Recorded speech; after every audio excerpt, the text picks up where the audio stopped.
Pareto charts are based on the Pareto principle. It's basically the 80-20 rule that says that in any given set of data, 20% of the information is vital and 80% of it is actually trivial.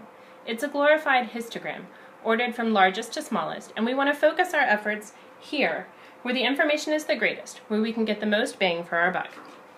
For demonstration purposes, let's look at some example applications of the 80-20 rule. 80% of process defects arise from 20% of process issues. From this, an organization will be able to address the appropriate issues within the process to bring about change.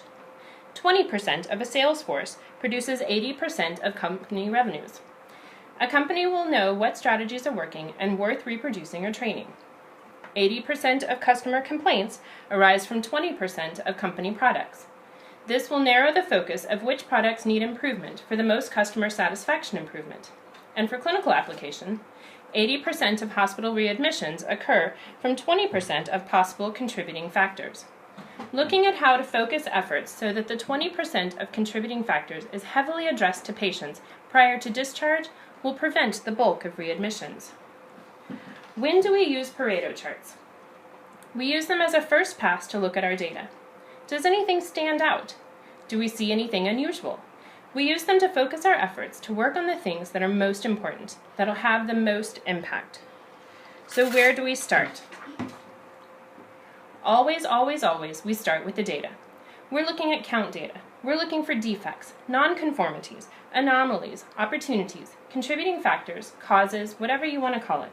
We're actually getting all that information together and looking at it in one small chart to be able to easily separate out significant factors from trivial factors. So what kinds of questions will the Pareto chart answer? Questions such as, what are the largest issues that we're facing as an organization or a unit?